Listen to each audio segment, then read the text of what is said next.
Hey there, artsy friends. Welcome to my Shorty Art Journal series. So I'm taking a half-size composition notebook and turning it into an art journal. So I've already seeded this page a little bit with extra paint from the last page that I did. So a lot of times I do that. If I have extra paint on my sponge or my brush, I'll just swipe it onto the next page.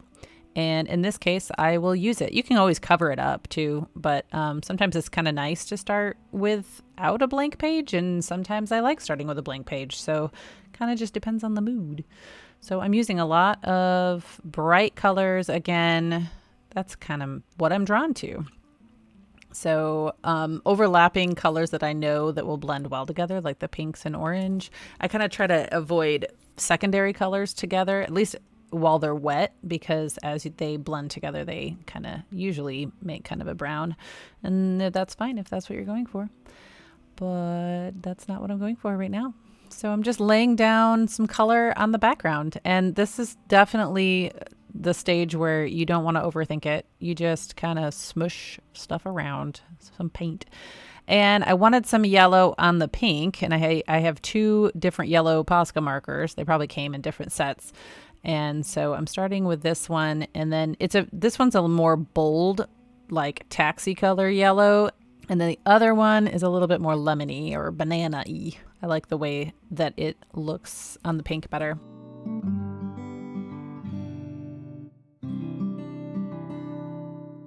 And then I didn't know if I wanted to use like this turquoise next or the green. So I'm going with, I don't even know. Does this have a name? Well, I just pulled out the pen and it's all in Japanese or Chinese or some other language that I don't know. But I would say it's aqua. That's what I would say. Yes, so I like aqua on yellow. It looks good on yellow and on pink and on orange. All these colors remind me of like rainbow sherbet, doesn't it? And it is summer. So I wonder maybe when fall hits or winter if I will, I don't know, not do just summery bright colors. I don't know. It's whatever you're drawn to, whatever you feel like. I like that there's no rules in art journaling. You can just do whatever floats your boat. All right, so then I'm doing some more doodles with these like cross grids. And then I find that if you don't go all the way across in each line, that it creates a little bit more of a dynamic. I don't know. And some dots because dots. And I'm just moving around the page and intentionally overlapping, because it took me a while when I started art journaling and doing this kind of doodle patterning all over the page to overlap. I kind of wanted to compartmentalize, but I noticed that as you layer it, I think it adds more depth, and I don't know. I like the way it looks. You can do it either way. Yeah, so I'm doing little groups of 3 donuts. They're not really donuts. I don't know. They're O's. They're SpaghettiOs. Blue SpaghettiOs. Yeah, that's what they are. And just moving around the page, spacing them out kind of evenly. But, things like that, you kind of just pay attention to what you feel like doing. Like, do you want to intentionally space out your groupings to look like, wallpaper that repeats? Or do you want it to be asymmetrical where, it's like heavier on one side of the page? So there's just a lot of ways you can do it. And you just practice and experiment and see what you like and don't like. And I like this orange, how it's kind of like taking off through several colors and overlapping several different marks. And then the last one was, well, I guess it's not the last one, these diagonal dashes. It's fun to try to challenge yourself to think, okay, what other pattern can I come up with? And sometimes I will pause and maybe scroll through Pinterest or look at some other people's work and think, okay, what can I borrow? What kind of shapes might I borrow that I haven't experimented with before? So maybe zigzags or triangles. So yeah, I did like the pluses and now I'm doing the X's.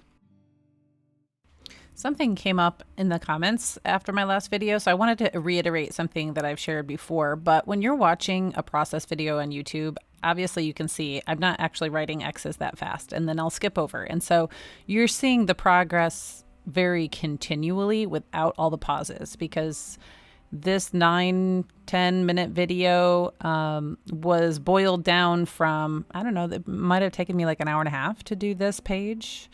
And so I am editing out all the, what do I do next? And so when you're working on your work, I don't want you to feel like, oh, because I don't automatically know the next thing to do, that somehow you're not doing it right or whatever. And then also, it's like watching like a home renovation video where they, edit out the problems. And I do try to I don't usually edit out like mistakes. I like to leave them in so you can see and not feel bad when you make mistakes.